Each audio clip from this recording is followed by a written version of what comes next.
Ceci est un livre audio autogénéré par Google. Chapitre 1. Espoir et désenchantement, 1944 à 1947. Pour un cinéma français libre. Paris s'est libéré lui-même.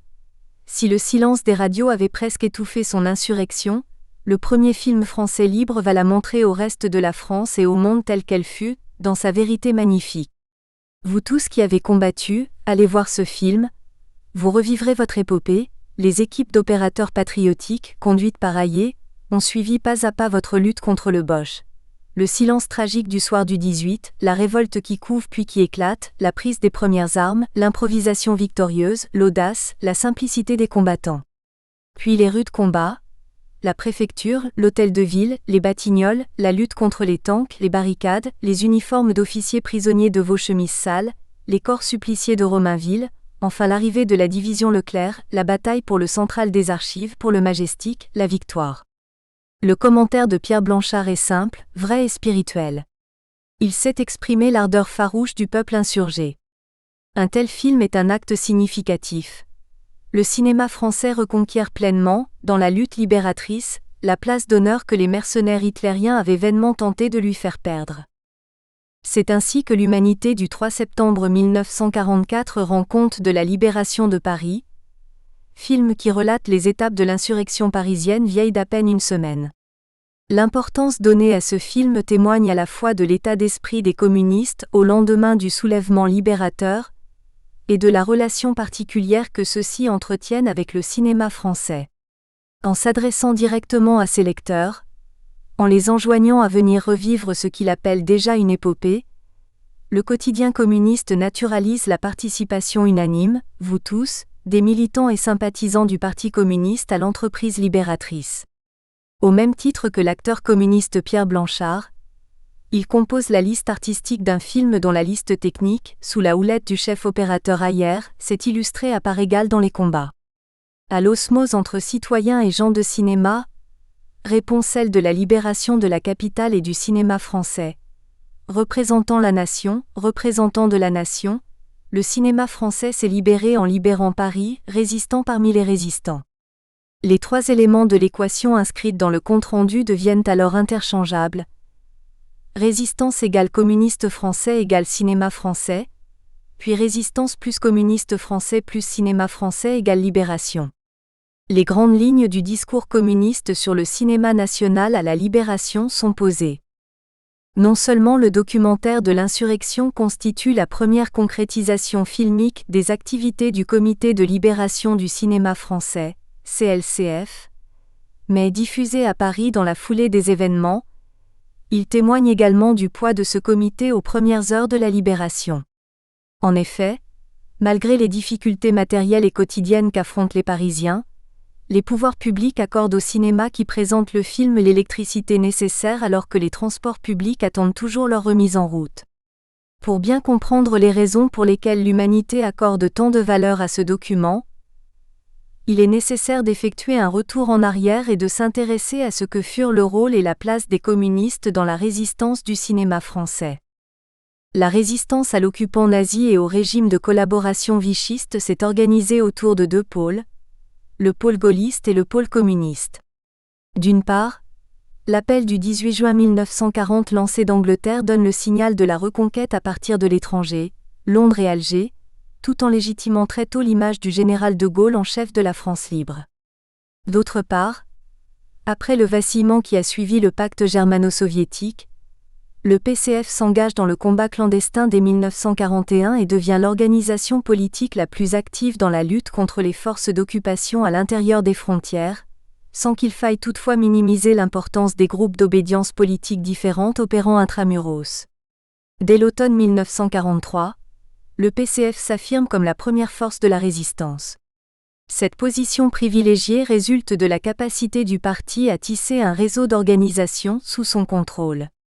En établissant des poches de résistance dans des secteurs très variés, le PCF élargit sa légitimité à la société française tout entière, ce qui lui offre de sérieux atouts dans la compétition qu'il engage avec les autres mouvements de la résistance métropolitaine et avec le général de Gaulle.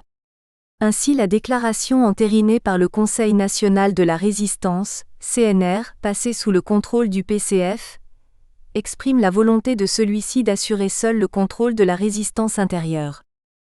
Expression complète et unique de la résistance, le CNR revendique sur tout le territoire les droits et responsabilités de gérants et d'organes provisoires de la souveraineté nationale.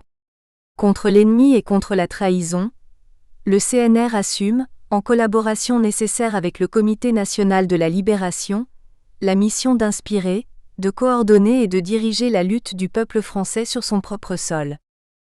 Fin 1943 début 1944, comme l'expliquent Stéphane Courtois et Marc Lazare, le PCF retrouve grâce à son alliance avec De Gaulle, une légitimité française et résistante, largement compromise par son attitude de 1939 à 1940, et parvient en même temps à se dégager suffisamment de cette alliance pour mettre en place des éléments susceptibles de lui assurer une totale liberté de manœuvre, et de lui faciliter à la libération, une prise de pouvoir à différents niveaux. Communistes et gaullistes unissent tant bien que mal leurs forces autour d'un but commun, libérer la France de l'occupant nazi et renverser le pouvoir vichiste.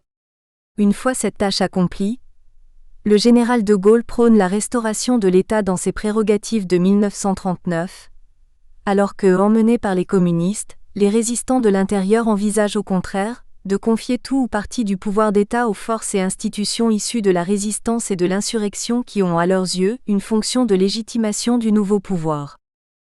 Le domaine cinématographique constitue précisément l'un des secteurs où les militants communistes exerceront une influence prépondérante en apportant la preuve de leur capacité organisationnelle, et dans lequel le conflit des légitimités prendra un tournant particulièrement âpre lors de la libération venue. La résistance du cinéma français.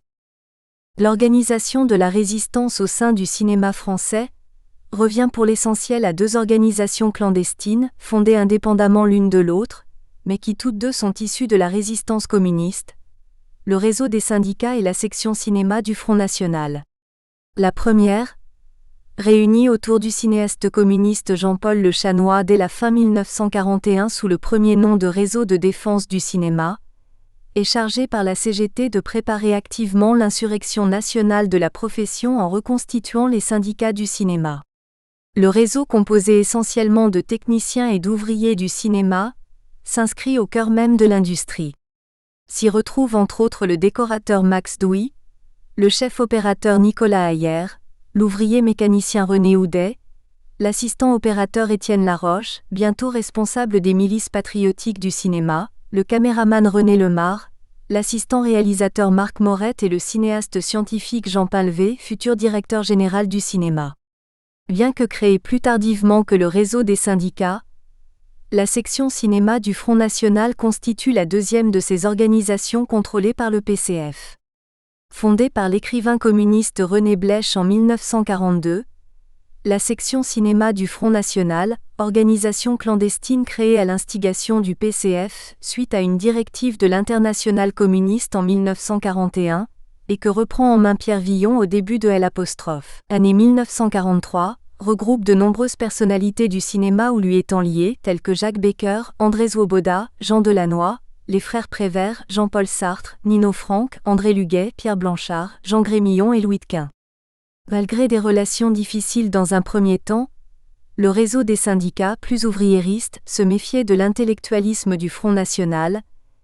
Les deux organisations fusionnent sous la bannière du Comité de libération du cinéma français, CLCF, lequel regroupe donc le Front National, le réseau des syndicats, les milices patriotiques, les comités populaires d'entreprise, les employeurs patriotes, le mouvement des prisonniers et déportés, les communistes du cinéma, tous rattachés au Conseil national de la résistance.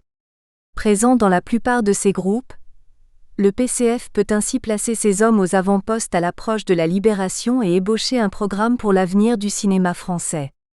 En effet, si les membres du CLCF n'appartiennent pas tous au PCF, les adhérents du parti en sont néanmoins les principaux responsables, et par conséquent se font les porte-paroles du comité. Inversement, on ne s'étonnera pas que l'humanité se fasse fréquemment l'écho des activités du CLCF et ouvre ses colonnes à ses dirigeants.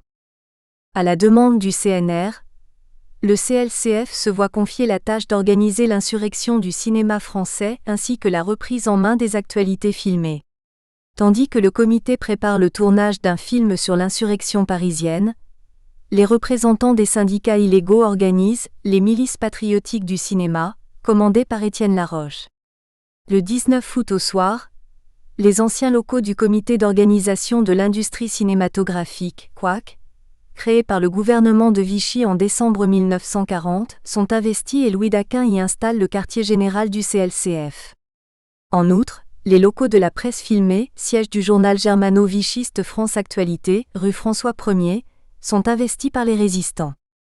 De leur côté, les opérateurs du comité tournent sans discontinuer entre le 19 et le 22 août, accumulant assez de matériel pour que le film de la libération de Paris puisse être projeté triomphalement dès le 29 août au cinéma Le Normandie. Le CLCF venait d'obtenir sa première consécration, avec la récupération de France Actualité, vite rebaptisée France Libre Actualité. Le CLCF reçoit d'ailleurs le soutien concret du gouvernement provisoire, qui accorde à son journal le monopole des actualités filmées pour une durée et dans des circonstances examinées en détail par Sylvie Lindeperg dans Clio de 5 à 7. Les communistes du cinéma ont tout lieu d'être optimistes. Les objectifs immédiats qu'ils se sont fixés ayant été atteints, reste maintenant à mieux définir et mettre en place le programme de réorganisation du cinéma français que le CLCF avait commencé à établir dans la clandestinité, en reprenant les propositions du réseau des syndicats et du Front National. La bataille pour le contrôle du cinéma français. Fort de ses préparations clandestines et de ses combats insurrectionnels, le CLCF se présente à la Libération comme l'institution légitime chargée de la réorganisation du cinéma français, suivant une logique identique à celle du PCF, selon laquelle c'est la résistance qui constitue la base légale du gouvernement provisoire de la République, alors que ceux qui se sont compromis avec l'ennemi, nazis et vichistes, doivent être éliminés des postes à responsabilité. Épuration de la profession et refonte de l'industrie cinématographique constituent les deux objectifs à moyen terme du comité de libération. Le CLCF n'a pas attendu la libération pour définir son programme. En décembre 1943 sort le premier numéro clandestin de l'Écran français, organe des comités du cinéma du Front National de lutte pour la libération, qui sera intégré aux Lettres françaises en mars 1944 avant de retrouver son indépendance et les kiosques en juillet 1945, dans lequel est déjà évoquée la question de l'épuration. Mobilisateur, s'adressant en premier lieu à la Corporation du cinéma, l'éditorial est un appel à la résistance. Il convient donc d'insister sur l'évidence de la présence du cinéma français au sein de la résistance. Il ne se pouvait que lorsque l'intelligence française eut créé dans une lutte opiniâtre et digne, une sorte d'état généraux de la résistance, le cinéma ne soit représenté dans cet immense rassemblement. Un certificat de bonne conduite est ensuite décerné, à une nuance près, à l'ensemble de la corporation pour son comportement sous l'occupation. Nul plus que cet art, expression même de notre époque, né dans notre pays, porté à l'expression la plus parfaite par le génie des meilleurs d'entre nous, n'aurait pu servir de propagande insidieuse et perfide aux larbins vichysois ou allemands, si l'ensemble de notre profession, depuis les plus humbles techniciens jusqu'aux plus grands metteurs en scène ou comédiens, n'avait résisté en déjouant les pièges les plus subtils de la corruption nazie. Que ce soit le slogan du retour à la terre, qui ravalerait notre pays au rang de la Roumanie, le mythe du racisme et d'autres fariboles vichysoises et hitlériennes, jamais nos vrais metteurs en scène n'ont mordu à ces hameçons de l'anti-France, ils ont répondu sur l'écran en montrant qu'on pouvait faire des créations vraiment françaises. Bémol à cette autosatisfaction, la tournure metteur en scène suppose qu'il en existe de faux. La nécessité de l'épuration de la profession est déjà à l'ordre du jour. L'union au combat forgera l'avenir du cinéma, débarrassé de ses traîtres et de ses parasites, et permettra de bâtir une maison claire bien française. Ainsi seuls les résistants auront droit de cité à l'heure de la reconstruction. Il est à noter que la collaboration cinématographique n'est définie ici que par rapport aux messages véhiculés par les films de l'occupation. Dans sa grande majorité, la production française n'est pas devenue l'agent de propagande de l'idéologie vichiste ou hitlérienne. Quelques films sont néanmoins dénoncés soit parce qu'ils sont jugés démoralisants, soit parce qu'ils s'attaquent à la démocratie, Messieurs les ronds de cuir, Yves Mirande, 1936, et Les Inconnus dans la maison, Henri Decoing, 1942. Bête noire des résistants du cinéma, Le Corbeau, 1943, ne montre que des Français ignobles, et explique comment les lettres anonymes se confectionnent sans danger, recette qui doit servir à renseigner la Gestapo. Ces auteurs sont réprouvés.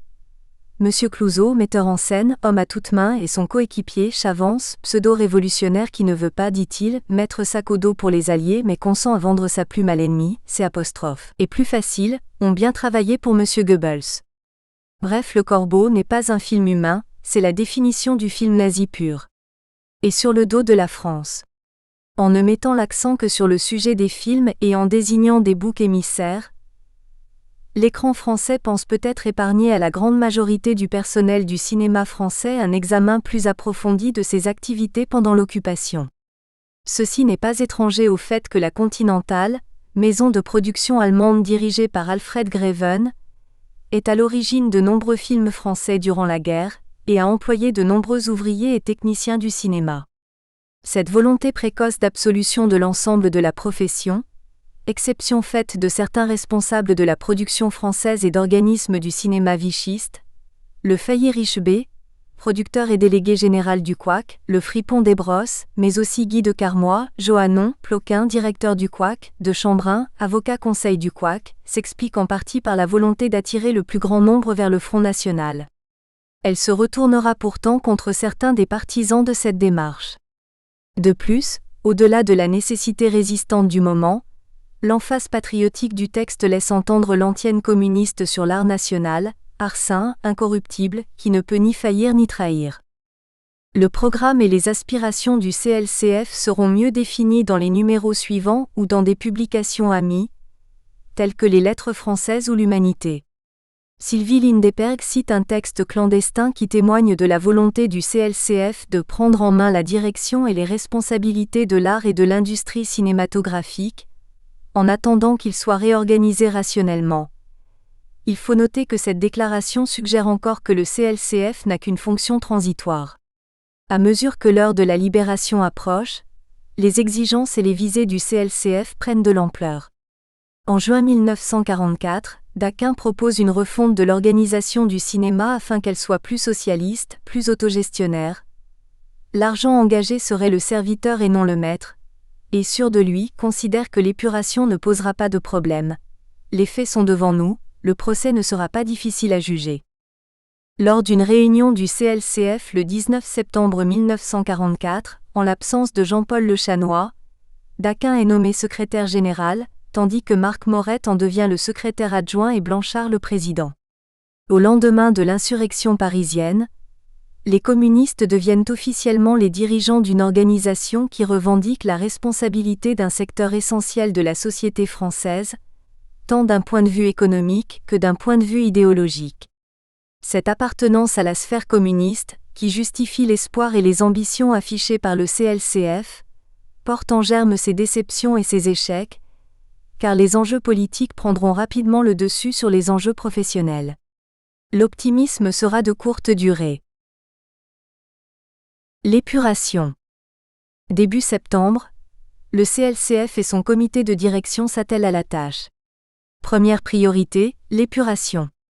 Une commission provisoire constituée par le CLCF, juridiction spontanée qui se réclame de la justice républicaine, obtient le 1er septembre 1944 l'aval de Jean Guignebert, sous-secrétaire d'État provisoire à l'information et membre du PCF, si bien que les juges du CLCF établissent une liste des cinéastes suspendus dès le 4 septembre, parmi lesquels Henri-Georges Clouzot et Marcel Carné.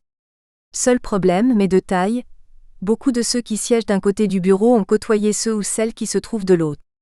La légitimité et la crédibilité de la commission étant remises en question, le CLCF accepte que ses membres soient également entendus par celle-ci.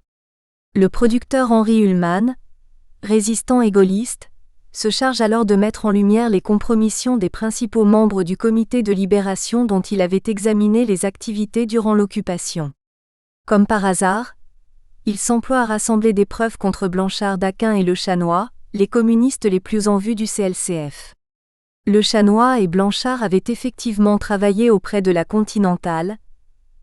Daquin était entré en relation avec des organismes vichistes, contact qu'il se remémore 45 ans plus tard de la façon suivante. Le couac était sous la tutelle du ministère de Vichy. À sa tête, on a mis un producteur, Raoul Ploquin, et le représentant du gouvernement, Guy de Carmoy, qui devait être déporté 18 mois après. De Carmoy m'appelle et me dit qu'il fallait absolument, ce qui était utopique, arracher les actualités aux Allemands. J'ai accepté de m'en charger.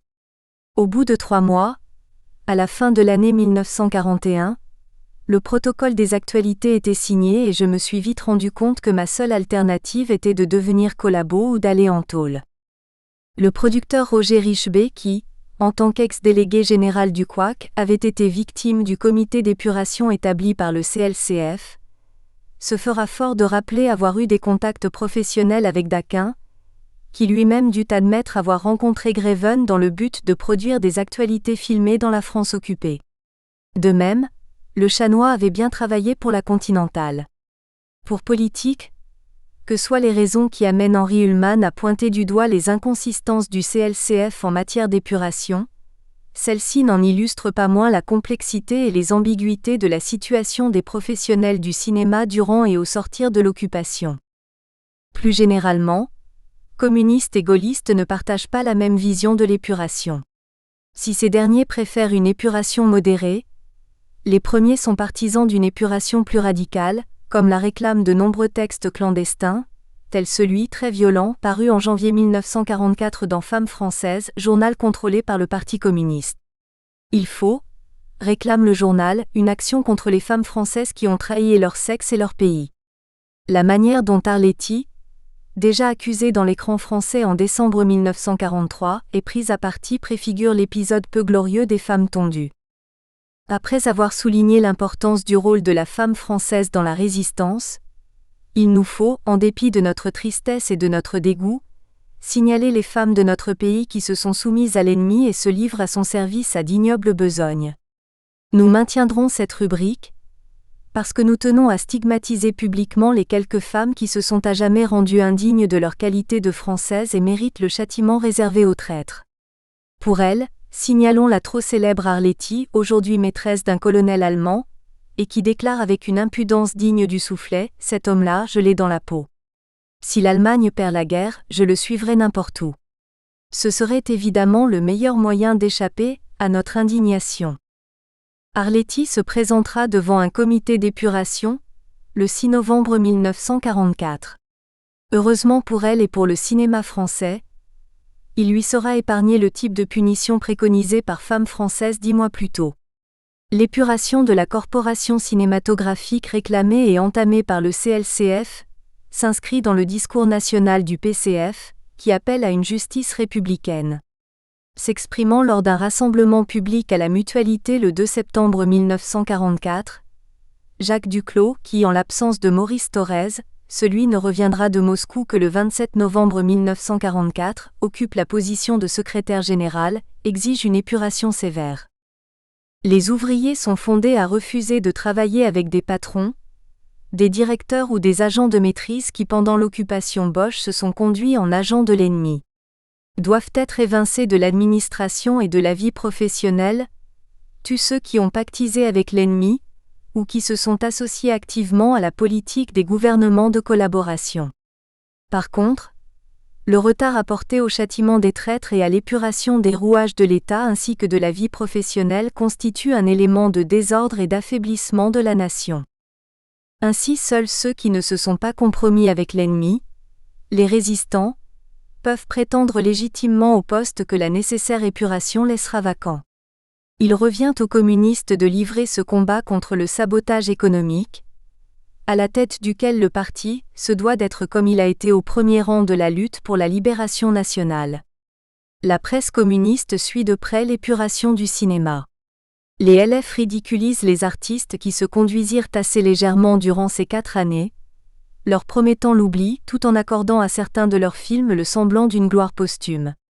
L'Humanité fait état d'une grève des étudiants de la célèbre école de photo et de cinéma de la rue de Vaugirard, en vue d'obtenir le renvoi de leur directeur dont ils jugent l'attitude pro-Boche devant l'occupation. SE décidera-t-on finalement en haut lieu à épurer M. Paul Montel? Cette interrogation n'est pas la première manifestation de l'inquiétude communiste, de ne pas voir l'épuration menée à son terme ou manquer de sévérité. Le 23 septembre 1944, d'aucuns se demandent si l'on ne va pas, par des manœuvres habiles, discréditer le principe même de l'épuration. En octobre, il fait montre de plus d'optimisme. Notre commission d'épuration examine avec toute la sévérité nécessaire le cas de ceux qui ont failli à leur honneur de Français, en aidant le Boche à mettre la main sur notre industrie du film. Et je puis vous affirmer qu'à l'exemple des Ploquin et des Gallet, tous les coupables seront chassés de la profession.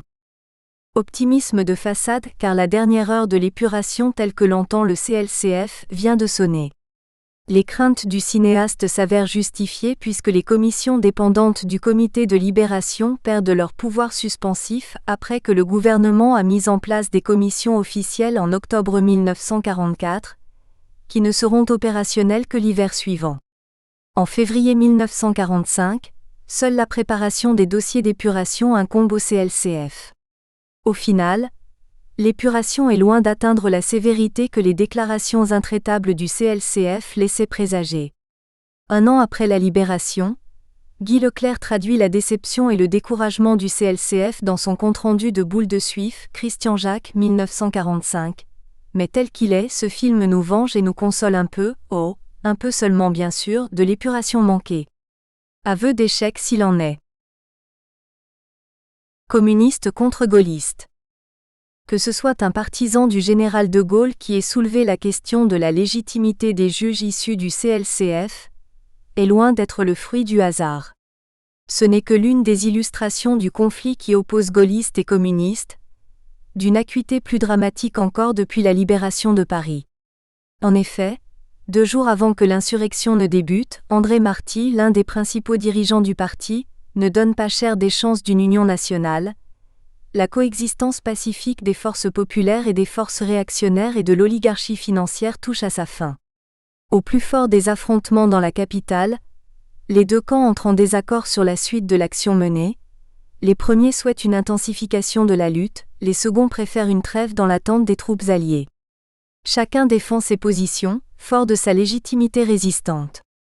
Le chef du gouvernement provisoire, au sein duquel siègent pourtant 2 communistes, ne s'en laisse pas imposer et décide le 28 août de dissoudre les états-majors FFI, Forces françaises de l'intérieur, et la COMAC, Commission d'action militaire, en envisageant leur désarmement. Le PCF ignore les directives de Gaulle et poursuit sa stratégie du double pouvoir, qui consiste à bloquer autant que possible l'action du gouvernement au sommet, tout en multipliant à la base les pouvoirs locaux et régionaux. Lors d'une tournée qui lui confirme sa popularité parmi le peuple français, le général de Gaulle dénonce la justice expéditive des tribunaux populaires. C'est à l'État, à la justice de l'État, à l'autorité de l'État, à la force de l'État et seulement à sa force, à sa justice, à son autorité qu'il appartient de s'imposer en France. Le PCF répond par le regroupement et la coordination de comités départementaux de libération CDL, qui s'opposent aux préfets dans plusieurs départements, en particulier dans le Limousin et le sud-ouest de la France. Début octobre 1944, 37 CDL de la zone sud se réunissent en États généraux et proclament leurs aspirations à une démocratie directe, économique et sociale mise en œuvre non par les élites traditionnelles, mais par les forces de base issues de la résistance et incarnées par les CDL. 4 jours après la reconnaissance du gouvernement provisoire de la République française par les Alliés, Duclos fustige le sabotage de l'action gouvernementale et rappelle que maintenant, ce qui représente la volonté nationale dans la période actuelle, c'est la résistance qui s'est organisée dans la clandestinité, qui a par son combat créé les fondements d'une légalité nouvelle face à la fausse légalité de Vichy. Aujourd'hui, c'est la résistance qui constitue la base légale du gouvernement provisoire de la République. L'offensive communiste se déploie dans une variété de secteurs. Dans la presse, le PCF dispose de 12 quotidiens, dont les 3 principaux tirent à 2,3 millions d'exemplaires et de 47 hebdomadaires. De son côté, le Front National édite 17 quotidiens et 35 hebdomadaires. Le PCF contrôle 21 des 38 fédérations CGT et 62 syndicats sur 92. Dans tous les domaines, le PCF tente à établir un pouvoir concurrent de celui du gouvernement en place. Alors que les Parisiens laissent éclater leur joie d'être de nouveau libres, la partie de bras de fer que se livrent communistes et gaullistes reste indécise.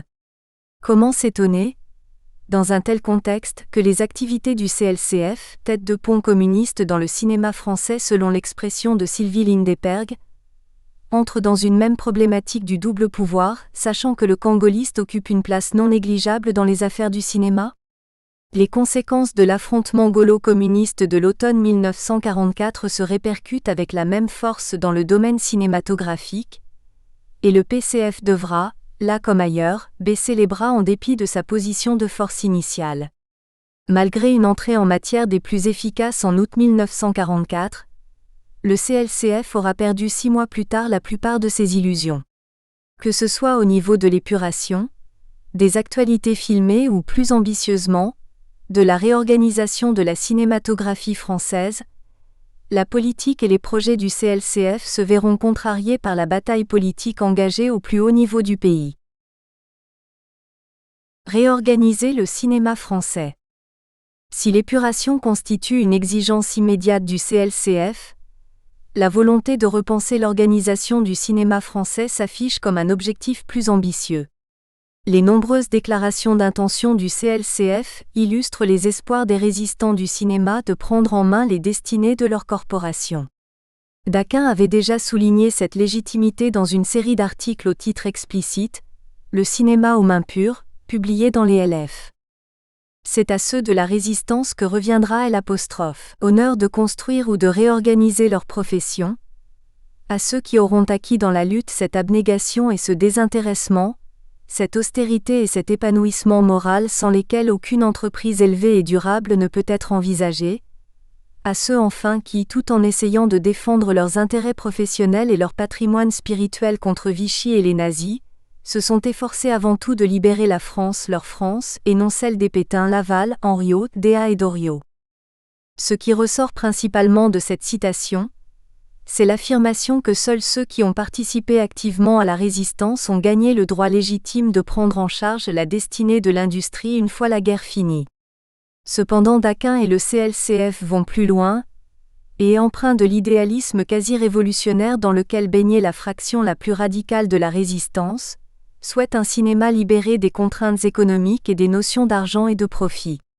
Selon le secrétaire général du CLCF, si le cinéma français veut retrouver la place qui lui revient dans le monde, il faut que nous ayons une politique du cinéma qui ne craindra pas d'aller à l'encontre des intérêts personnels, qui s'affranchira de l'influence pernicieuse de ceux qui jusqu'ici n'ont vu dans le cinéma qu'une spéculation.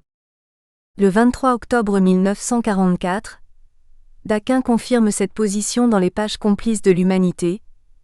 Une nécessité essentielle à mon sens, et mon opinion s'identifie naturellement à celle du comité, c'est d'arracher l'industrie du cinéma au trust. Il faut, pour relever le niveau intellectuel et artistique, que le film cesse d'être un objet de spéculation mercantile. Il faut restituer le cinéma aux gens de la profession.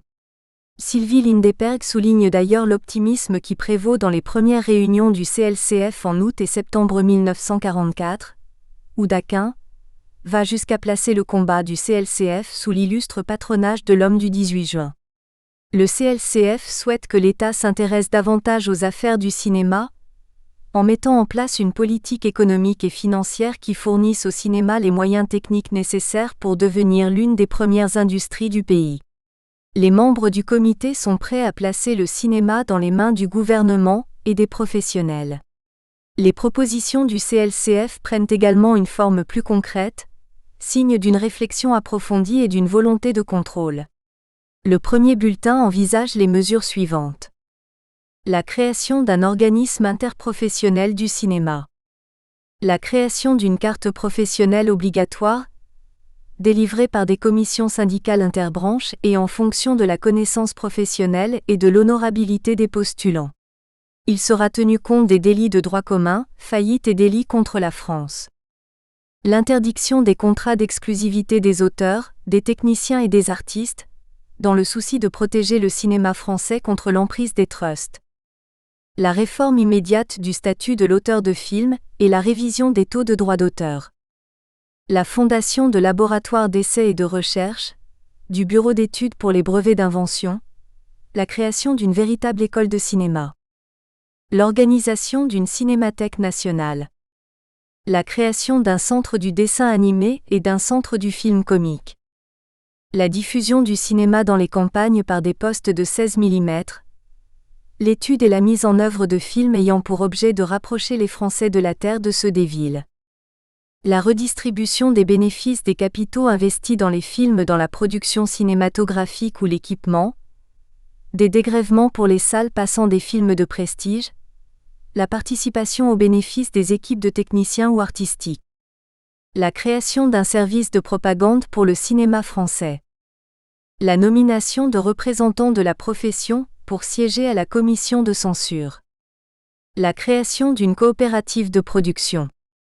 L'optimisme du CLCF n'était pas infondé, nourri entre autres par la nomination de Jean Painlevé au poste de directeur général de la cinématographie en remplacement de Louis-Émile Gallet. Fils d'un ancien président du Conseil, Paul Painlevé, cinéaste expérimental spécialisé dans les films scientifiques et animaliers, Painlevé, qui fut proche des cercles surréalistes et militants antifascistes convaincus, était entré en contact avec le Chanois au moment où la résistance commençait à s'organiser et l'avait rejoint au sein du réseau des syndicats. Par-delà la rancune dont il fait montre à l'égard des communistes, Richebey résume crûment les enjeux politiques sous-jacents à la réorganisation du cinéma français, ainsi que la perception de ceux qui à l'époque ne se retrouvaient pas dans le CLCF. Le Parti communiste veut le cinéma. Après tout, c'est son droit. Il l'a prouvé en faisant nommer Painlevé à la direction générale. Mais les communistes ont trouvé, ajoute-t-il, le terrain déjà occupé par des résistants d'un autre horizon politique que le leur. Richebey fait certainement allusion à la rencontre des groupes de résistance du cinéma communiste et gaulliste, le soir de l'insurrection. Lorsque le 19 août les milices patriotiques investissent les locaux des organismes du cinéma vichiste, Direction générale du cinéma et Couac, ils découvrent d'autres résistants installés dans les lieux. Certains fonctionnaires de la Direction générale du cinéma et du Couac, parmi lesquels Pierre Ridinger, Robert Buron et Philippe Acoulon, appartiennent en effet au groupe gaulliste Opéra, organe, entre autres, des comités de résistance de l'industrie cinématographique, CRIC et du spectacle, CRS. Opéra et le CLCF n'étaient pas entrés en contact avant l'insurrection parisienne, du fait, explique Jean-Pierre Bertin-Maguit, des suspicions qu'entretenait le CLCF envers les CRIC et les CRS. Une organisation pluraliste ? De fait, le conflit larvé opposant communistes et gaullistes se traduit dans un premier temps sur le plan des nominations au poste de direction des organismes cinématographiques. Ces nominations sont déterminées en grande partie par le rapport de force entre les partisans du général de Gaulle et le PCF. La nomination de Painlevé en septembre 1944 se fait aux dépens du gaulliste Robert Buron, soutenu par le patronat. En revanche, elle coûte à Guignebert son poste de ministre de l'Information au profit de Tetjen. Les deux affectations suivantes sont encore plus politiquement chargées. Le 14 octobre, le gaulliste Ridinger est nommé directeur adjoint de la direction générale, venant contrebalancer la présence d'un homme du CLCF à la direction du cinéma, et le 18, c'est Acoulon, un autre gaulliste, qui devient commissaire provisoire du Couac. Ces nominations ne pouvaient qu'augmenter la crainte du CLCF, voire être ressenties comme une provocation. La dernière surtout car si l'un et l'autre avaient été d'importants fonctionnaires du régime de Vichy, Acoulon avait apposé sa signature à l'ordonnance interdisant aux Juifs du cinéma d'exercer leur profession, paraphe qui lui avait valu d'être arrêté sur les ordres de Painlevé pour être libéré quelques jours plus tard sur les ordres du ministre. Alors que le CLCF défend une épuration s'appliquant à écarter les hauts responsables du cinéma de Vichy, le gouvernement provisoire lui fait l'affront d'en désigner deux d'entre eux, dont l'un à la tête du Couac. Le PCF relaie l'inquiétude du CLCF. C'est avec une satisfaction sans réserve que nous saluons la nomination de M. Jean Painlevé au poste de directeur à la cinématographie. Nul n'était mieux qualifié que le pionnier de la microcinématographie, le réalisateur de l'Hippocampe 1934 et de Voyage dans le ciel 1937, pour présider à l'épanouissement du cinéma français. Mais nous sommes beaucoup moins satisfaits de savoir que Jean Painlevé aura comme directeur adjoint M. Ridinger, inspecteur des finances, qui fut pendant 4 ans sous l'occupation, directeur adjoint de M. Gallet.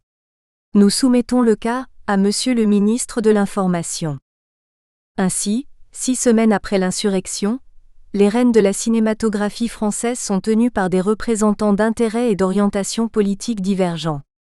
Le PCF peut compter sur le CLCF et sur Painlevé à la direction générale de la cinématographie, les gaullistes sur Ridinger à la même direction et Acoulon au couac, sans oublier Tedjen au ministère de l'Information.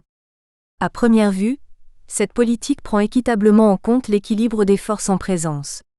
À titre d'illustration, le contenu du premier numéro du journal corporatif Le Film français daté du 8 décembre 1944 reflète cette répartition des responsabilités. Le journal ouvre sur une déclaration du ministre « À une France libre et grande, nous donnerons tous ensemble un cinéma grand et fort ». Page 1. Poursuit avec Painlevé pour qui le cinéma français a été à la hauteur de la France, et qui rend hommage à la Cinémathèque française qui sauvait les films alliés dès 1941 et au CLCF qui dès 1943 définissait son programme de libération. Page 3. Continue avec une présentation de L'. Avenir de la production française par Daquin, annonçant qu'aucune hypothèse sur une étatisation du cinéma ou de la production n'est envisagée, et que à la fin de la guerre, la production redeviendra libre. Page 5. Pour conclure sur une intervention d'Acoulon sur l'importation de films étrangers et le vœu de Ridinger de voir la reprise des transports et du charbon pour pallier la pénurie de pellicules. Page 11. Or, ce partage apparemment équitable des responsabilités cache un réel déséquilibre. Le CLCF n'a pas d'existence officielle, c'est un organisme privé auquel la direction générale n'accorde qu'un avis consultatif. La réorganisation du cinéma français dépend essentiellement des organismes gouvernementaux dans lesquels les gaullistes sont prépondérants malgré la direction de Painlevé. C'est la situation que nous venons de décrire qui permet de comprendre certaines déclarations de Daquin. Le cinéaste peut à la fois souligner au nom du CLCF son parfait accord avec Painlevé.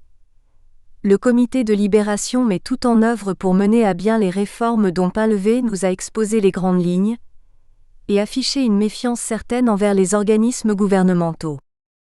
Ce n'est pas aujourd'hui que seront prises les décisions énergiques susceptibles de sauvegarder le cinéma.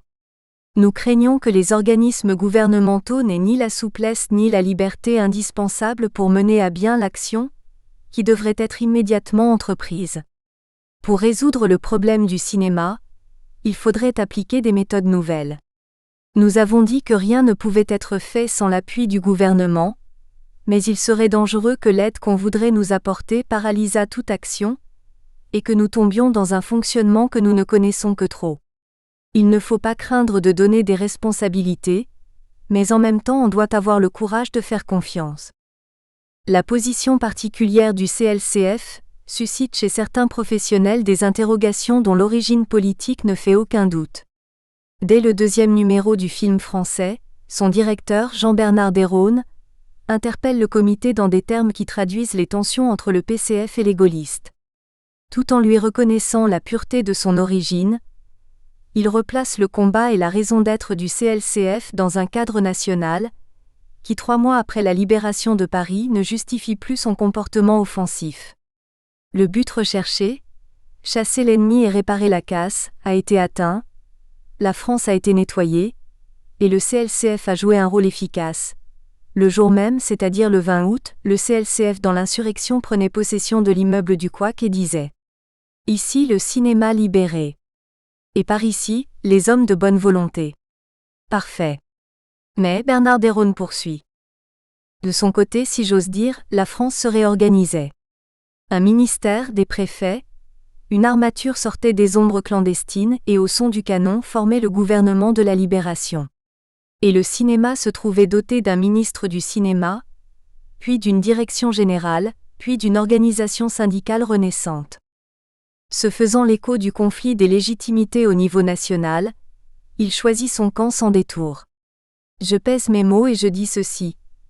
avec la nomination du nouveau directeur de la cinématographie d'une part et la restauration de la liberté syndicale d'autre part, le rôle actif, le rôle insurrectionnel du CLCF était terminé.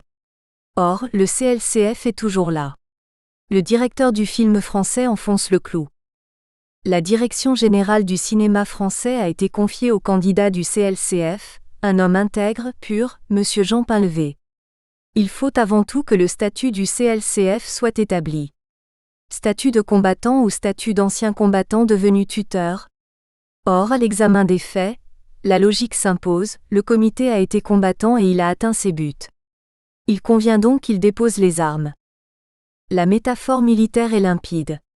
Elle indique la dimension politique du débat qui secoue l'industrie du cinéma, la référence au préfet constituant une allusion directe à la situation du pays tout entier, qui fait écho aux dissensions idéologiques de la France libérée.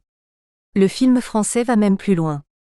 Page 6, un article faussement naïf, intitulé « Le CLCF ». Qui est-il ? Que veut-il ? Semble refuser au CLCF son histoire résistante, en le ramenant à un organisme quasi spontané et inconnu de nombreux professionnels nés dans l'effervescence du soulèvement parisien. Au-dessus de la porte du 92, avenue des Champs-Élysées, une grande pancarte indique « CLCF ». Et beaucoup se demandent, que fait ce comité, d'où sort-il, se substitue-t-il au couac, quelle est sa composition, quels sont ses buts ? Dans l'enthousiasme de la liberté retrouvée, nombreux sont ceux qui ont vu ainsi sans y prendre garde naître autour d'eux de nouveaux organismes, et qui maintenant se demandent à quels besoins ils répondent et où ils veulent en venir. Comble de la mauvaise foi, l'auteur ira chercher ses réponses auprès de Daquin lui-même. Sous des dehors polis, la polémique entre Bernard Desrosnes et Daquin se poursuit et s'envenime. Alors que le premier numéro passait sous silence les frictions entre les différents protagonistes de la corporation, l'étendue des désaccords entre le CLCF et les syndicats de salariés d'une part et le gouvernement et les syndicats patronaux d'autre part est patent 3 semaines plus tard. Il est d'ailleurs rare de trouver au sein d'une même publication autant d'avis contradictoires, où les revendications des uns sont repoussées par les déclarations des autres, les affirmations du recto démenties au verso. L'éditorial de Bernard Desrosnes est une lettre ouverte au secrétaire général du Comité de Libération, dans laquelle il lui offre la rédaction de l'éditorial suivant en terminant sur ces mots.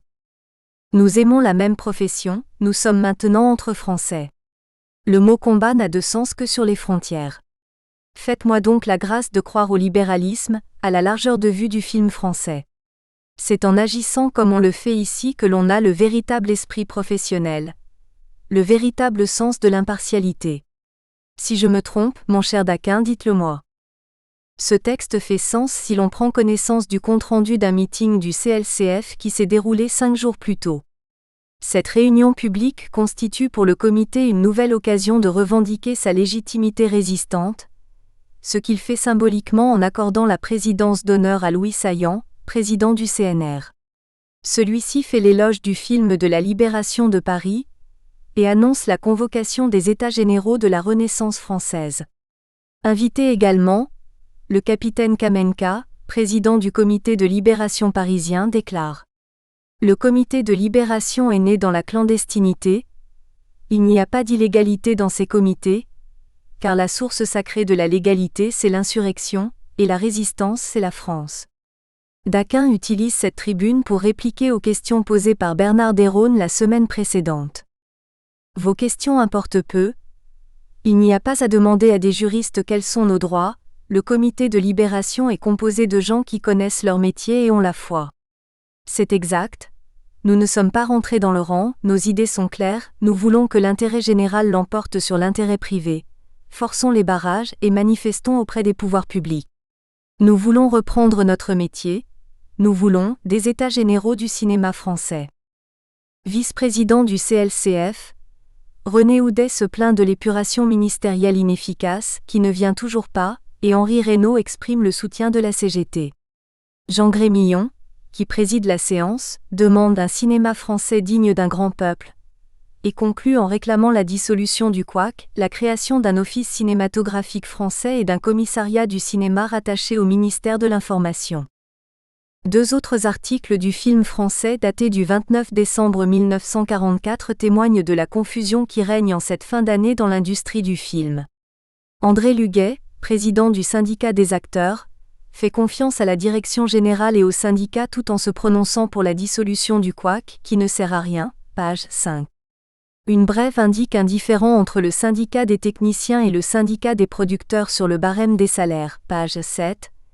Tandis qu'un représentant du ministre répond à une inquiétude manifestée par les syndicats professionnels, c'est-à-dire patronaux, en ces termes.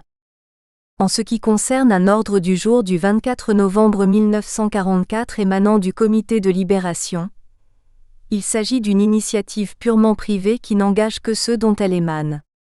Elle n'a jamais été soumise à l'approbation du ministre, ni même portée officiellement à sa connaissance, et celui-ci ne peut en accepter ni les termes ni les prétentions de fond. Le couac fonctionnera dans son état actuel. La véhémence frondeuse dont fait preuve le CLCF le 24 décembre cache mal sa difficile position et constitue son baroud d'honneur.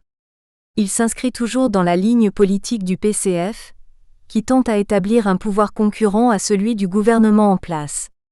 Ainsi l'appel révolutionnaire pour des États généraux du cinéma reflète dans le domaine cinématographique les propos que Duclos tenait le 15 novembre. La convocation des États généraux sur le plan local préparera la convocation des États généraux sur le plan départemental et puis sur le plan national. Pourtant, la politique communiste du double pouvoir s'infléchit dès le retour de Maurice Thorez qui préfère, en accord avec le pouvoir soviétique, composer avec le général de Gaulle plutôt que persévérer dans l'impasse de l'affrontement. Lors de son meeting de rentrée, auquel la foule se rend en masse, Thorez exhorte son auditoire à reconstruire notre industrie, avant tout notre industrie de guerre, travailler d'arrache-pied, travailler et se battre.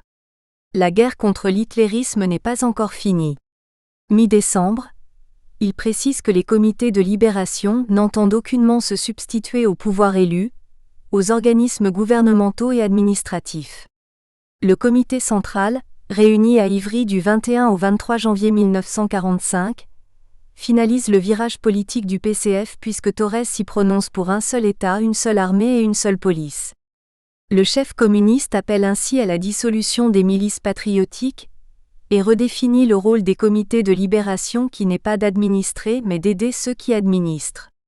Nul doute que les membres du CLCF, y compris les non-communistes, ressentent alors, à l'instar des autres comités de libération, un vif sentiment d'abandon et de gâchis. Que peut éprouver lorsque les milices sont dissoutes et que le couac demeure en place, Étienne Laroche, qui déclarait le 16 septembre 1944. C'est à nous milices patriotiques du cinéma d'assurer l'épuration, la défense de la République, de nos métiers, de nos syndicats, du plan qui vous a été établi. Ce sont nos milices patriotiques qui doivent continuer à assurer ces protections. C'est grâce à elles que dans un avenir très proche, le cinéma pourra enfin être sain, libre et artistique. La désillusion. Le dégrisement et la fin des illusions du CLCF transparaissent dès le 5 janvier dans la suite du dialogue entre Daquin et Bernard Desrosnes. Daquin écrit ne pas vouloir engager de polémique, répercute l'appel de Thorez, nous ne devons avoir qu'un seul but, retrousser nos manches, travailler et produire, et affirme ne combattre ni un ministère ni une direction générale. En revanche, la revendication du CLCF de prendre en main les destinées de la corporation demeure son leitmotiv. La profession doit être gérée désormais par les professionnels et reposer uniquement sur toutes les organisations syndicales. Ironie du sort, c'est Painlevé, l'homme du CLCF, qui confirme dans le même numéro le rôle auxiliaire du CLCF. En dehors de la direction générale, sont chargés de l'orientation de la profession, le couac de Vichy, appelé à disparaître, mais si le nom change, la fonction subsistera, le CLCF, organisme privé, ne représentant ni la profession, ni le gouvernement reste un organisme consultatif. L'éditorial de Daquin constitue l'une des dernières interventions du CLCF dans le film français. Ses rapports avec le ministère de l'Information se sont rapidement dégradés comme en attestent les extraits des comptes rendus des réunions du comité, cités par Sylvie Lindeperg, dont les derniers connus datent de janvier 1945, ou encore cette déclaration. Et nous faisons tout pour remettre en route, et le gouvernement met des bâtons dans les roues. Le cinéma ne paraît pas être la première préoccupation du gouvernement, du moins ne paraît pas être un secteur prioritaire. De plus, le CLCF doit faire face aux syndicats patronaux qui, l'on sans doute, ne partagent pas son profil idéologique et qui jouent le gouvernement contre lui. En désaccord avec le CLCF, les producteurs quittent les commissions d'épuration dès octobre 1944. Du reste, ce différend n'est peut-être pas étranger à la remarque de Daquin qui déclare dans l'Humanité vouloir ramener le rôle du producteur à celui d'un technicien. Si certains producteurs se sentent proches du CLCF, il ne fait aucun doute qu'une majorité d'entre eux ne voit pas d'un bon œil une industrie du cinéma susceptible d'être nationalisée ou de tomber aux mains des communistes. Le désenchantement et la déception du CLCF n'ont d'égal que le dépit affiché par Painlevé, remplacé par Michel Fauré-Cormeret, fonctionnaire démocrate chrétien, à la suite d'un décret du 16 mai 1945. Mon action a été nulle, on a tout fait pour que je n'ai aucun pouvoir d'aucune sorte. Le moyen pour me contrer était d'accepter le décret que je proposais, et Ridinger s'arrangeait pour ne pas le faire appliquer. Il a tout fait pour encourager la révolte des exploitants. Il ne transmettait ni les plaintes ni les sanctions que nous avions décidées. En fait, le gouvernement souhaitait l'aggravation de la situation pour me faire sauter. Le départ de Painlevé coïncide avec la reprise des activités de la branche cinéma de la Fédération nationale du spectacle CGT, BCFS, elle aussi proche du PCF. Dans le premier bulletin syndical inséré dans le film français du 9 mars 1945, l'appel de Charles Chézot, militant communiste, secrétaire de la branche cinéma de la Fédération du spectacle, après avoir été à la tête du syndicat général des travailleurs de l'industrie du film, il faut produire, semble également répondre aux vœux de Thorez. La BCFS réunit pour la première fois les représentants des 36 000 membres de la corporation. L'une de ses premières décisions est du reste d'appeler à un mouvement de grève pour protester contre l'éviction de Painlevé. Dans les semaines qui suivent, le CLCF s'inscrit également dans une perspective plus syndicale. À l'occasion des États généraux de la Renaissance française, le comité se contente de revendications plus générales.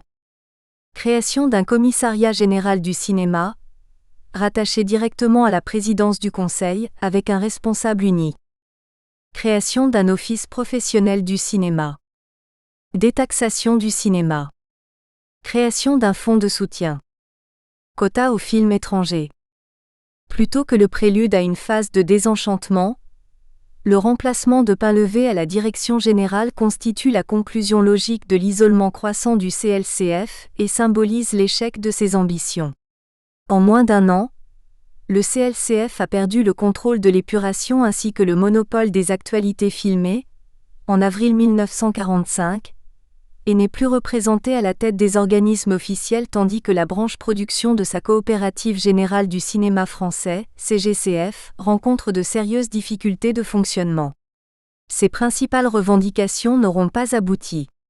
Le couac est toujours en place et la corporation du cinéma ne s'est pas libérée loin s'en faut, de la tutelle de l'État. L'échec est-il complet pour autant ?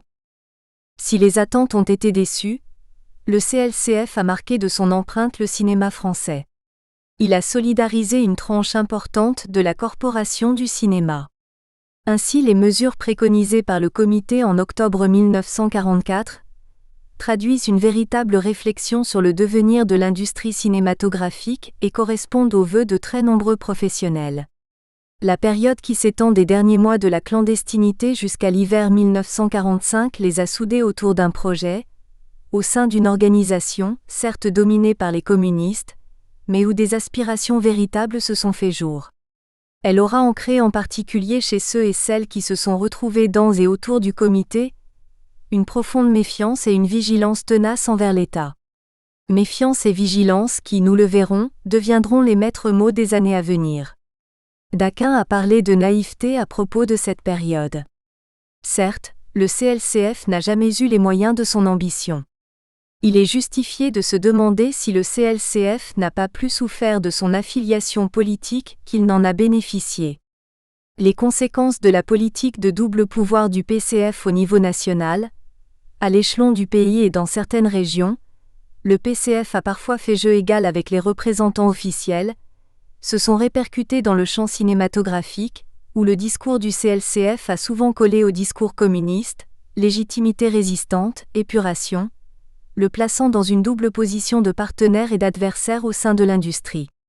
Pourtant, comme l'avenir le démontrera, les propositions du CLCF ne sont pas toutes marquées au fer rouge de l'idéologie communiste. Dans le domaine du cinéma, comme dans les autres, le PCF a occupé une place de premier plan pendant la Libération. Après des espoirs de conquête vite évanouis, les positions du parti sur le cinéma français s'exprimeront dans une perspective oppositionnelle, comme le fait Georges Sadoul qui se demande après l'éviction de Painlevé si le ministre gouverne contre le cinéma. Les accords Bloom-Byrne permettront au PCF d'endosser très vite le rôle tribunicien qu'il affectionne particulièrement. Les accords Bloom-Byrne, première partie. Les accords Bloom-Byrne signés au printemps 1946 représentent un événement majeur dans l'histoire du cinéma français. En outre, cet épisode continue aujourd'hui encore d'alimenter la polémique entre historiens qui ne s'accordent ni sur leurs prétendus bienfaits, ni sur leurs méfaits supposés. L'attitude du Parti communiste face à ces accords demeure l'un des enjeux de ce débat toujours ouvert. La nouvelle ligne légaliste du PCF est confirmée lors du 10e congrès qui se tient du 26 au 30 juin, après la capitulation de l'Allemagne le 8 mai.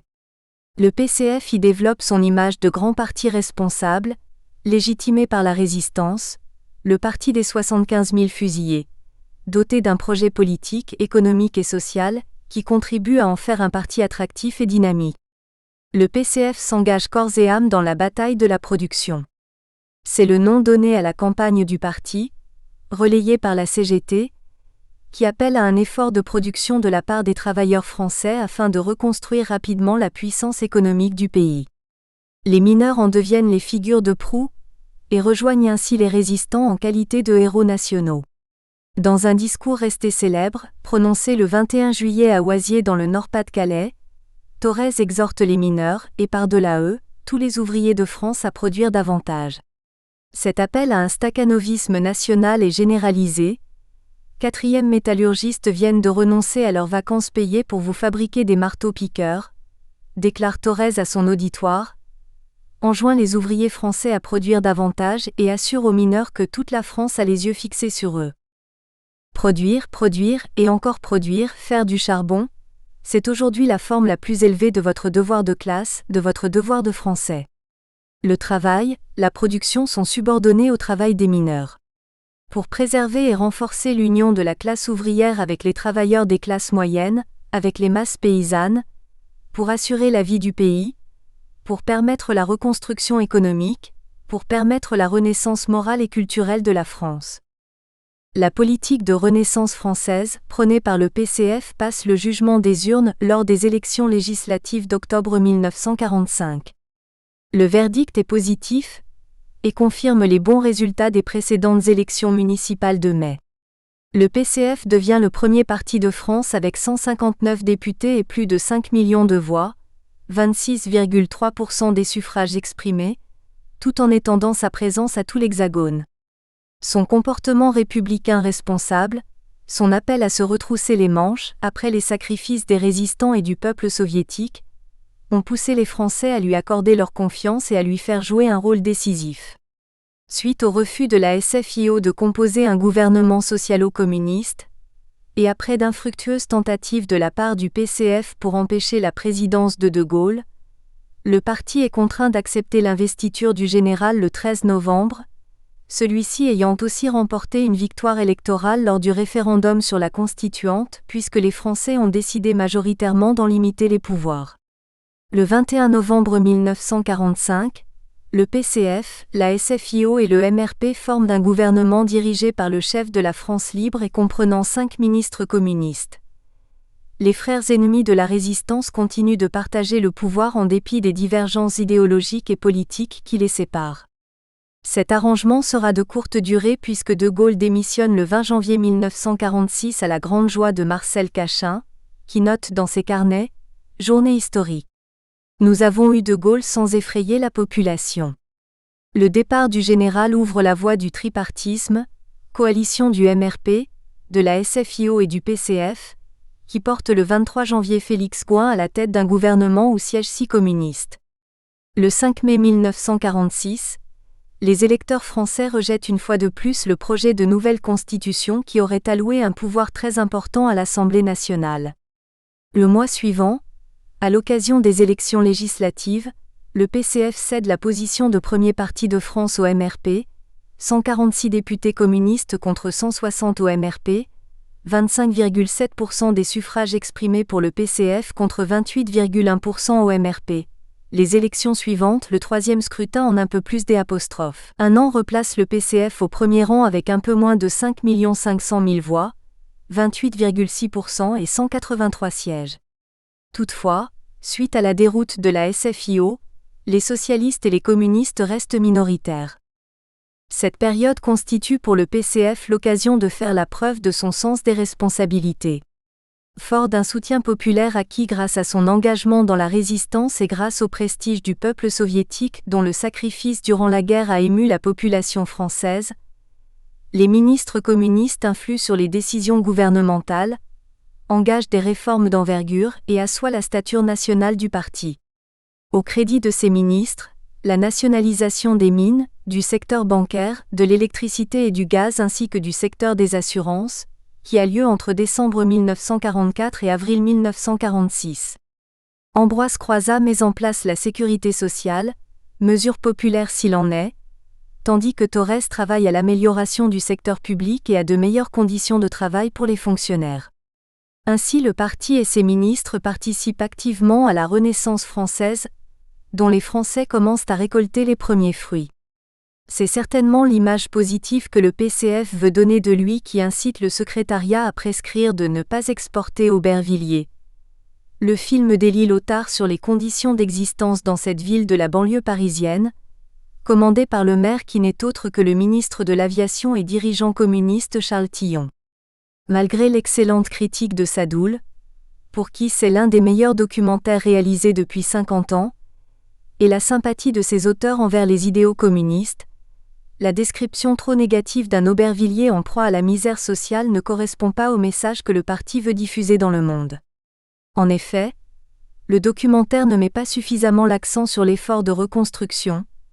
Les rares images positives et modernes de la ville n'apparaissent brièvement qu'à la toute fin du film. Malgré tous ces efforts, le pays demeure très affaibli.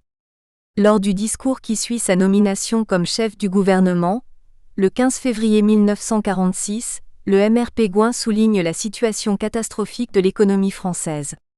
Parmi les solutions possibles, c'est l'appel à l'aide américaine qui est préféré. Le 15 mai, une délégation conduite par le socialiste Léon Blum entame des négociations avec le secrétaire d'État américain James Byrne. La France, qui espère emprunter plusieurs millions de dollars, ne reçoit que l'annulation de sa dette et un prêt de 650 millions de francs. En parallèle, Byrne, très proche des milieux du cinéma américain, et Blum signent un accord, un arrangement dans la version française, en understanding dans l'américaine, sur les échanges commerciaux cinématographiques entre les deux pays. Un système de quotas à l'écran remplace le système de contingentement en vigueur depuis les accords de 1936. À partir du 1er juillet 1946, toutes les restrictions à l'importation des films d'outre-Atlantique seront levées. En revanche, les salles françaises devront projeter obligatoirement des films français 4 semaines par trimestre, 13 semaines, la programmation des semaines restantes étant laissée au libre choix des exploitants. Sur le ton de l'autosatisfaction, la presse communiste annonce dès le lendemain la signature des accords à Washington le 28 mai 1946.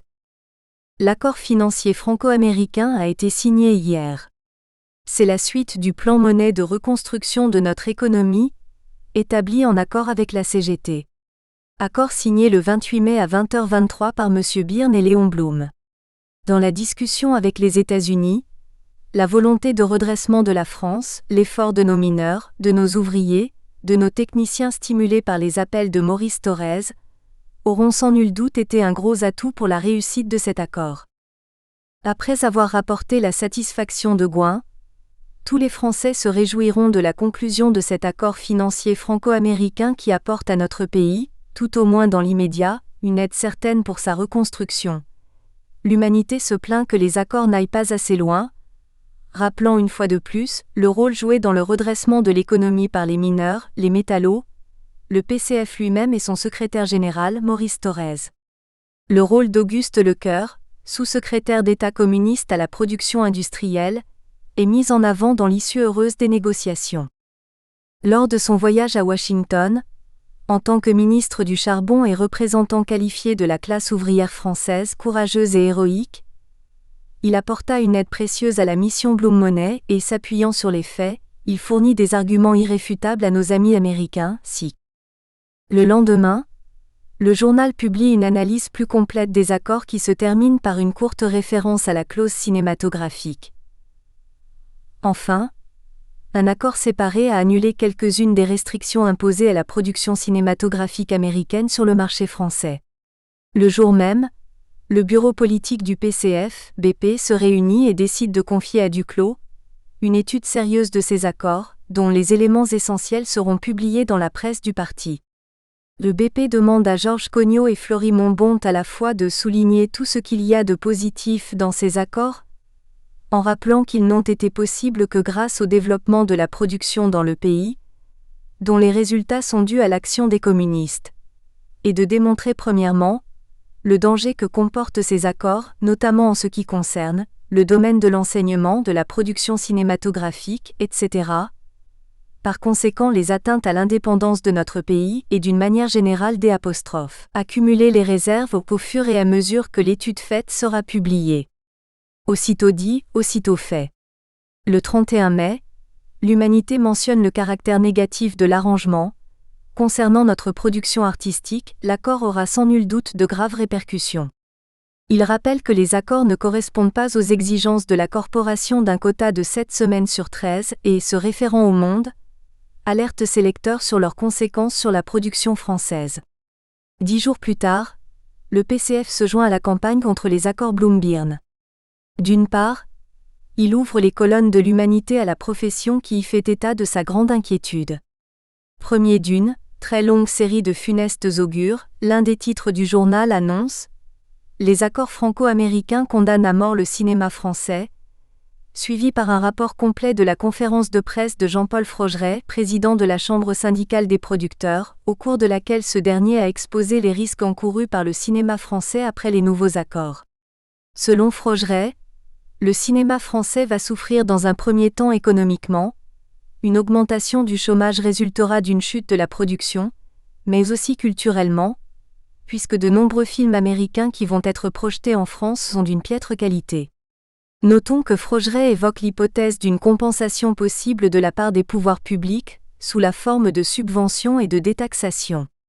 La semaine suivante, l'Humanité couvre le meeting du 14 juin 1946 qui réunit les différentes branches de l'industrie désireuses de se rassembler pour donner corps à leur inquiétude, sinon leur colère, face à ces accords. Fernand Grenier intervient dans le débat au nom du PCF, assurant les professionnels de l'appui du parti dans leur demande d'une révision des accords. De 1946 jusqu'aux années 1960, Grenier demeurera le porte-parole du parti dans l'industrie cinématographique. Élu député de Saint-Denis en 1937, il sera réélu jusqu'en 1968. Il fut également chargé de l'armée de l'air au cabinet de De Gaulle à Alger. Au moment des négociations et de la signature des accords Bloom-Byrne, Grenier préside la commission parlementaire presse-radio-cinéma à l'Assemblée nationale. Le parti s'est choisi un militant chevronné pour s'occuper de l'épineux secteur du cinéma français. La rapidité avec laquelle le PCF exprime sa solidarité avec la Corporation du cinéma français n'est guère surprenante au vu des liens qui unissent le parti et celle-ci avant, pendant et au lendemain de la guerre. Pourtant, sa réaction constitue également un aveu d'impuissance puisqu'il n'a visiblement pu, ou pas voulu, peser dans le résultat final des accords. Sa direction s'intéresse pourtant de près aux affaires du cinéma français, dont elle discute de l'organisation et de l'avenir dans ses plus hautes instances. Par exemple, le secrétariat du 25 mars 1946 adopte l'idée d'un projet de loi prévoyant la constitution d'un Conseil national du cinéma, mais conseille de ne pas retenir l'idée de nationalisation de la Continentale. De par sa présence au sein du cinéma français, en particulier à travers la BCFS, le PCF connaissait les vœux et les craintes de l'industrie cinématographique française, dont non seulement la presse corporative, mais aussi l'écran français, qu'il cofinance, se sont fait l'écho depuis près d'un an, après une utopie de courte durée. En effet, euphorie de la libération ou simple naïveté, la relation France-États-Unis est d'abord envisagée de manière positive et joyeuse. Les échos de la visite qu'effectue le président du CLCF aux États-Unis durant l'hiver 1944-45 traduisent cet optimisme. Blanchard a engagé des pourparlers en Amérique pour la distribution dans les grands circuits américains du film sur la libération de Paris. Au cours de son séjour en Amérique, il a jeté les bases permanentes d'une communication entre les producteurs américains et français. Sentiment confirmé aussi par le compte-rendu d'une réception organisée le 23 mars 1945 pour son retour. Blanchard a parlé de son voyage, de l'amitié des USA pour la France. Il a présenté le film de la libération de Paris, Pontcarral, Goupil Main Rouge. En l'écoutant, on croyait entendre et voir les grands peuples de langue anglaise fêter et admirer les spécimens les plus représentatifs du cinéma français. C'est aussi l'avis de Jean-Pierre Aumont, qui déclare à propos de la possibilité d'un marché américain pour la production française. Croyez-moi, il existe aux États-Unis le terrain le plus favorable pour faire rayonner dans le monde, après la guerre, notre culture et notre esprit. Daquin lui-même se félicite de la coopération syndicale qui se met en place de chaque côté de l'Atlantique, dans sa réponse à une résolution des syndicats ouvriers américains. En effet, les cinéastes d'Hollywood envoient à leurs frères de l'artisanat du cinéma français l'admiration de l'Amérique tout entière pour l'esprit libre de la France, et espèrent la création du bureau d'échange de personnel avec l'étranger afin que dans le monde d'après-guerre, ils puissent profiter avec la France comme avec les autres nations de bonne volonté, d'un interchange constant de leurs techniciens les plus avertis, afin que dans les années à venir certains d'entre eux tout au moins soient à même de connaître les problèmes respectifs de chacune des autres nations presque aussi bien que les leurs. Daquin fait l'éloge de Roosevelt, qui a tant lutté pour la victoire de la démocratie, et avoue son admiration pour la technique américaine. Lorsque nous avons eu en main toutes les revues techniques du cinéma américain ramenées par notre camarade Pierre Blanchard, nous nous sommes un peu précipités dessus, comme des enfants courant vers la cheminée le jour de Noël. Enfin, pour compléter ce portrait d'une amitié cinématographique franco-américaine, des scénaristes des deux pays, Amel Avery, James Hilton, Hugo Butler, Ring Lardner, Henri Janson s'échangent des saluts fraternels. Quelques semaines plus tard, l'optimisme cède la place à l'appréhension. En juillet 1945, l'écran français craint une arrivée massive de films américains qui poseraient la question de la liberté de travail et d'expression, défend le contingentement des films américains et refuse le libéralisme anarchique. En août, l'on redoute que dans les discussions entre les grandes firmes hollywoodiennes et les producteurs français, ce soit la culture qui passe à la trappe, et qu'ils abordent la question uniquement du point de vue financier et industriel. Réaliste, cet éditorial de l'écran français, dans lequel résonne déjà le slogan selon lequel « le cinéma n'est pas une marchandise », illustre à quel point les espoirs affichés un an plus tôt se sont évanouis. Au réel désenchantement des collaborateurs du journal créé par les résistants du cinéma français, s'oppose la fausse naïveté du film français, qui semble nier les réalités économiques et commerciales, préférant se référer au code d'honneur de la chevalerie. Voulez-vous me dire qui nous empêche de traiter avec nos alliés d'égal à égal ? Voulez-vous me dire si un chef-d'œuvre français et un chef-d'œuvre américain doivent se considérer en rivaux, ou bien se faire de fructueuses politesses ? Voilà le film français en présence de ses alliés. C'est un tournoi avec tout ce que le mot comporte d'élégance et de hauteur. Car la qualité a toujours raison, d'où qu'elle vienne et où qu'elle aille. La grande loi des échanges internationaux n'est pas ailleurs.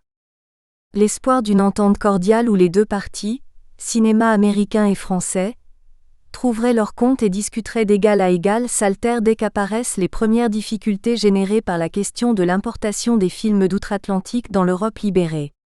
Le 27 octobre 1945, la cinématographie française fait état du refus américain devant une proposition française de réserver 55% des écrans aux films français et 45% aux films américains. Le journal corporatif remarque que les négociations entre M. Four et Cormeret, le directeur général de la cinématographie, et Harold Smith, délégué spécial de la MPPDA. Motion Picture Producers and Distributors of America, étant au point mort, celles-ci sont maintenant passées sur le plan gouvernemental. En janvier 1946, Paul Gilson suggère qu'Hollywood espère des concessions gouvernementales sur le cas particulier du cinéma car la France doit compter sur la bonne volonté américaine pour satisfaire des besoins importants. Selon Pierre Billard, Gaston Defferre, le ministre de l'Information chargé du dossier, s'attendait à ce que ses interlocuteurs soulèvent la question des films américains dans les discussions entre Bloom et Byrne. Apparemment, Defferre pense que les Américains accepteront un quota de 8 films français et 5 films étrangers toutes les 13 semaines comme le recommande l'industrie française. Ignore-t-il que le successeur de William Tsai au poste de président de la MPPDA, Eric Johnston, a déjà abattu son jeu en déclarant en octobre 1945 qu'il espérait qu'aucune barrière commerciale ne soit érigée contre les films américains étant donné que les USA ne s'étaient jamais opposés à l'entrée de films étrangers sur leur territoire? Nul ne pouvait ignorer que les États-Unis ne céderaient pas sur les quotas en France, que les négociateurs américains comptaient sur l'abrogation par la France de toute mesure douanière restrictive. Les signaux d'alarme ne se mettent pourtant à clignoter que début mai. Attention. Rumeur Mission Bloom 240 films en 18 mois, et dans les LF, Sadoul se déclare d'accord pour recevoir les meilleurs films américains mais dit non au navet. Malgré le rapport étroit qu'il entretient avec le cinéma français, le PCF ne peut manifestement pas intervenir pour empêcher un accord qui ne satisfait personne au sein de l'industrie cinématographique. Tout porte à croire qu'il n'en est pas informé et qu'il en ignore la teneur, à l'instar de la corporation qui semble avoir été tenue à l'écart. La campagne n'est lancée qu'après l'annonce des accords. Cependant, si l'ignorance du PCF n'est pas exclue, il existe une autre explication. Pour les communistes comme pour le reste du gouvernement, l'industrie cinématographique n'est pas un domaine prioritaire au regard de l'économie globale du pays. Pragmatique, le PCF aurait fait sienne la fameuse déclaration de Léon Blum. Je vous avoue que s'il avait fallu, dans l'intérêt supérieur de la France, sacrifier la corporation cinématographique, je l'aurais fait sans hésiter, quitte à lui donner ensuite, sur le plan national, de légitimes compensations. N'oublions pas de plus, que la France doit une certaine gratitude aux États-Unis.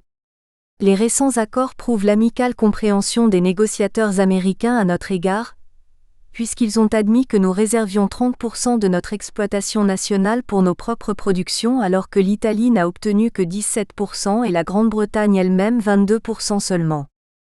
Les accords Bloom-Byrne doivent être ratifiés par le Parlement à l'issue d'un débat parlementaire, que la direction du parti prépare avec grand soin. Le BP du 10 juillet 1946 décide d'approuver le rapport de Duclos, de prendre les dispositions nécessaires pour participer largement à la discussion sur la ratification des accords, et enjoint les députés communistes à se préparer à voter les accords après avoir suscité la discussion la plus large et fait toutes les réserves qu'impose le souci du parti de défendre les intérêts du pays. Le 29 juillet 1946, le secrétariat répartit les interventions devant la constituante précédant la ratification des accords. Berlioz devra intervenir dans la discussion sur les accords franco-américains, Grenier s'occupera plus particulièrement du cinéma. Duclos expliquera notre vote. Bien que la clause cinématographique ne nécessite pas la ratification du Parlement, elle fait néanmoins l'objet du premier grand débat parlementaire consacré au cinéma, auquel contribue, comme prévu, Grenier. Le député en appelle au gouvernement et au ministre de l'Information, afin que ceux-ci se préoccupent davantage de l'avenir du cinéma français. Tout en regrettant que déjà trop de jeunes Français qui connaissent très bien Gary Cooper ignorent totalement ce que fut Guynemer, il prône le sauvetage du film français en rappelant que le groupe parlementaire communiste appuie totalement les revendications de la corporation, notamment que 7 semaines sur 13 soient réservées aux films français, et conclut que son groupe mettra tout en œuvre pour qu'elles aboutissent. Il demande la création d'une banque autonome du cinéma, d'un secteur nationalisé et d'un comité national du cinéma. Il y va de la vie ou de la mort d'un art qui est né en France et que nous voulons sauver. Grenier souligne le soutien constant que son parti accorde au cinéma français, en rappelant que c'est la 4e fois depuis la Libération que les communistes posent publiquement, tout le problème du cinéma français, devant les représentants de la nation, et que les espoirs et les réformes possibles à la libération ont été tués dans l'œuf du fait des divisions politiques au sein du gouvernement provisoire. Dès novembre 1944 déjà je citais René Clair. Désormais le cinéma est une affaire de gouvernement. C'est plus vrai encore aujourd'hui. Nous pouvions, à la libération, faire un grand pas en avant. Des studios, des laboratoires, des circuits de salles, étaient placés sous séquestre pour collaboration avec l'ennemi. Il y avait là un ensemble de moyens qui rendaient possible la création d'un secteur nationalisé de l'industrie du film. Nous l'avons réclamé à 3 reprises. Les ministres de l'Information sont demeurés sourds à cet appel. Ils voulaient gagner du temps pour que l'oubli se fasse sur la trahison. Les biens séquestrés pouvaient être gérés par des coopératives créées par la Corporation du cinéma. Le ministre des Finances y a toujours mis toute l'obstruction nécessaire pour ne pas aboutir. Malgré ces réserves, Duclos, qui avait lui-même soulevé la question de la clause cinématographique devant le Parlement, justifie le vote du PCF. Nous voulons nous relever vite, et c'est pourquoi nous voulons espérer que les accords de Washington vont nous aider à nous relever rapidement et à gagner de nouvelles batailles dans la production. C'est donc, mes chers collègues, sans un enthousiasme délirant, mais avec une vue exacte des réalités et aussi, vous le comprenez aisément, avec le souci de ne pas mettre en cause la signature de la France, que nous allons voter les projets qui nous sont présentés par le gouvernement. Le 8 août 1946, les accords Bloom-Byrne sont ratifiés à l'unanimité par les 550 députés, communistes inclus. Pour le PCF, bataille de la production oblige, la santé de l'industrie cinématographique a pesé moins lourd que le redressement économique de la nation tout entière. Pendant près d'1 an, les accords Bloom-Byrne disparaîtront presque totalement des colonnes de l'humanité, mais cette absence n'a rien de définitif. Plus surprenant, la création du Centre national de la cinématographie, CNC, le 25 octobre 1946 n'est pas mentionnée par le quotidien communiste alors que le parti l'appelait de ses vœux. L'écran français se félicite tout de même que le gouvernement vient de prouver qu'il prenait conscience de l'importance croissante du cinéma dans la vie des peuples. Le retour à la une des accords de Washington se produira 1 an plus tard dans un contexte politique dramatiquement modifié, et les griefs communistes à leur encontre prendront alors un tour nettement plus vindicatif. La campagne communiste contre les accords Bloom-Byrne ne commencera réellement qu'à partir de l'automne 1947. Du pouvoir à l'opposition. Entre-temps, l'automne 1946 sourit au PCF. Le 10 novembre, lors des premières élections législatives de la 4e République, le PCF obtient le meilleur score de son histoire avec 28,3% des suffrages exprimés et 182 députés à la Chambre. De plus, en décembre 1946, le PCF compte plus de 814 000 adhérents, son record historique, et 14 fois plus qu'en août 1944. Les espérances des communistes sont grandes. Pour la première fois dans l'histoire, notre parti peut revendiquer la direction des affaires du pays. Fort de ses succès électoraux et de sa puissance militante, le PCF envisage une voie française vers le socialisme, différente de celle suivie en URSS, en proposant un programme d'action démocratique, laïque et social acceptable par tous les républicains. Les réticences socialistes l'empêcheront cependant d'accéder au pouvoir. Après avoir soutenu la candidature socialiste de Vincent Auriol à la présidence de la République, le PCF intègre début 1947 un gouvernement dirigé par le socialiste Paul Ramadier, dans lequel il obtient 5 postes ministériels. Thorez est vice-président et ministre d'État, Billaud à la Défense nationale, Tillon à la reconstruction, Croizat à la sécurité sociale. Nous espérons que vous avez apprécié cet aperçu. Pour continuer à écouter ce livre audio sur Google Play Livres, utilisez le lien dans la description de la vidéo.